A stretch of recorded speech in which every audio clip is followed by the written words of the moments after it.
Hello, I have not done a podcast in so long, but something's been nagging me heaps over the last week, and I really wanted to touch on it. And that's kind of like the fear of food, or the fear of certain foods, or just fear in gaining weight so much that you're putting more emotion into your journey than logic. Now, a lot of the time, I am a big proponent for for promoting you need to get what you want. But the thing is, you also need to take the emotion out of it and really see what it is that you need. Because there are a lot of people that go looking for help that are skinny fat, or they are so obsessed with not putting on fat or trying to lose as much weight as possible when they have very little muscle mass to begin with and very little conditioning. But at the same time, they're not overweight. In fact, they're a good, their body fat percentage it's like they have a high body fat percentage in terms of looking at photos, and very little muscle mass, but they're still a very small person. So when it comes to these situations, it is so hard to get someone to do what they actually need to do in order to elicit the best training adaptations, the best dieting adaptations, and get them the body that they want. Because if you're going to keep over dieting, a lot of these people, they come to me or they go looking for help after having a history of dieting, yo-yo dieting, and saying that they were never eating enough, which is either one, true, or two, they say they weren't eating enough, but that's because they never had a plan to eat off, so instead they were nibbling throughout the whole day, or their choices consisted of too high calories. And a lot of the time, people think that clean food automatically means that it's going to be good for weight loss, which a lot of the time, if you consider eggs and salmon on toast healthy, yeah, okay, it's full of nutrition, but it's loaded with calories. Both of them are loaded with fat, especially if you add avocado into the mix. So that's just food for thought. Anyway, so talking about how to get you from A to B, that's my job as a coach, to get you from A to B. You can implement this in your own ways if you're not a client, and you're trying to do it on your own. But to get from A to B, you need to actually be willing to listen to what you need, but also get what you want. It's good to get a little bit of a compromise, but unless you're going to put in 100% into both your training and your nutrition, it is really hard to elicit the changes that you want. Because, especially these individuals that come pretty petite already, what you put into your training in terms of your cardio choices, your conditioning choices, and your weight choices they're so important. If you're following a bro split, yeah, okay, it's alright, but if you're someone that's dedicating a whole day to arms, a whole day to glutes, a whole day to shoulders, a whole day to chest, and not really doing much to stimulate your whole body or promote whole body synthesis, whole body metabolic demands, then you're not really putting your training sessions into the phase that you need them to be in to really elicit the changes. And especially if everything just is 8 reps plus, you need some strength in there as well as the hypertrophy reps, because the stronger you get at exercises performed correctly, the more volume you can do. And I can tell you, I've listened to people say all of the time that they train hard, but then you actually show them what training hard is and they go, what the fuck? I thought I've been training hard this whole time. But they weren't. But then there are the people that do train hard, but they train hard too much. They don't allow for recovery, they don't allow for rest, they're not actually fueling their body with the appropriate fuels to assist in their crazy training, so then their body is just shut off from producing what it needs to produce and burning what it needs to burn. If you're stuck in a sympathetic or stressed state, and all you're doing is demanding so much off your body, and you're not allowing it to recover, repair, you're not nourishing it for the systems that are getting demanded, you're not caring for your body, it's not going to utilize its fuel oxidization or its fat burning, carb burning mechanisms, because it's just shut off. And there's the mitochondria, which I go on about all the time. That's where all of your aerobic work is done. That's where your fat is burnt, your carbs are burnt, and everything pretty much happens in that energy cell. But if all you're doing is staying stressed out, you're not allowing the mitochondria to do its work. And if anything, you're blocking it off and just going through a cycle of lactic acid production. And the energy you're using is pretty much just this lactic acid, which is the short route or a detour for the carbs or fuels that you're eating. So it's really important that you fuel your body with what you need.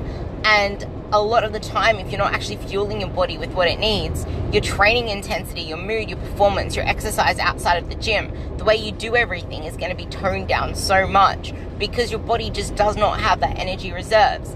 But you can't just beast mode the gym or beast mode dieting phase unless you're going to put back into your body and fill your cup. That's like, for example, I had one of my clients, she put up her new photos and I compared them and I showed them to her. Like, one of my rules is not to compare your photos. Let me do the comparing for you when I see a massive change and I know I want to show them to you. So I showed them to her and she was so shocked because we took the focus off worrying about weight gain, weight loss, whatever, because she came to me pretty much eating nothing. She went through a keto phase, she went through this fasting phase, she went through all these different things to a point where she literally was hardly eating, and she was doing crazy amounts of like HIIT, which wasn't really HIIT, it was just stupid cardio for long periods of time to drain her body even more. Stupid training 6 or 7 days a week with no real progression. It was just whatever she felt like. We put her onto a proper training program, got her to actually change her cardio to just steps and walking on a treadmill after weights. We made her training really intense for the first half of her sessions, 5 days a week. But then for the second half of the sessions, it was stuff like stability ball work, planks, body weight stuff, hollow holds, core work, to really promote her breathing. Because when you're focusing on core, your breathing is everything. And when you're doing slow motions like stability ball squats or stability ball mobility stuff, you really need to focus in on your breathing, and that promotes a parasympathetic state, or a state that takes you out of the stressed area. We got her taking baths. We got her putting lavender on a pillow before bed. And from going from pretty much eating nothing to eating, I think I put her onto 1,800 calories or something straight away. I think I put her onto a little bit more than that because she was a busy mum. She was running around with the kids. Her body needed that energy. And she probably maintained for a while. Who knows? Because we only compared her photos now 4 months later. And she's lost like crazy amounts of dress sizes. She could feel that. She had to buy new clothes all the time. She pretty much shrunk half her size. And she did not realize, except from the fact that she had to keep buying new clothes. Because we took the focus off that and we saw the big picture of everything. And then I had another client who was pretty much saying she just drank coffee all day, black coffee, because that's what I usually promote, like black coffee, a little bit of milk if you want it, but to not drink your calories. So that's pretty much all she was having in the mornings, and hardly having anything. If she ate anything, it was just like a protein bar or just something random in the day, and that's it. Or a chocolate bar or whatever the hell she grabbed, and that was it. Literally, that was all she was eating, and she was being honest about that. She was deflated. She was hardly sleeping. She was stressed out all the time. Her moods were shit. She was like PMSing 24/7. She wasn't having good relationships. She was getting stressed out by everything. She wasn't able to organize her time. She hated going to the gym. She was getting sick all the time. And now, just 4 weeks into actually eating all of her food, I think this girl is on 1750 because she isn't as active, but just eating all of her food and giving herself the carbs, giving herself the energy. She's making up her cardio and enjoying it. She's putting in even like HIIT training, which I didn't even give her. She's just deciding that she wants to play around with HIIT because she has so much energy. Her training sessions are spot on. She's getting stronger. She's having loads of energy left over after the training sessions, and she's not moody anymore. Her stress has gone down heaps. She's sleeping better. She's actually getting a little bit more sleep as well as her quality going up, and life is just good for her. And she's having fun making her food. Like, everything is just going up ever since she's actually nourished her body, fed her body, wasn't scared of food. So it's all really, really important to take into consideration that you need to fuel your body, you need to nourish your body.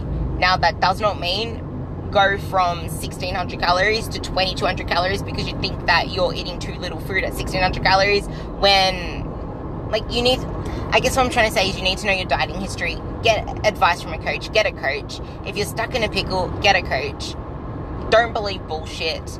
Don't go to a personal trainer for a diet plan. Don't be scared of including some fun foods in your plan. As long as it doesn't trigger you to eat a whole packet of Tim Tams, it's okay to have things like some chocolate in your YoPro, or add in like rice cakes and peanut butter instead of sticking with bloody avocado and fish or whatever it is. And just because something makes you feel fuller, like for example, I have a girl who said that she only wants to eat fish because it feels light. She doesn't like feeling like heavy and stuffed by eating chicken, when in reality you're probably better off eating the chicken because it keeps you fuller for longer, and you just said that it makes you feel full.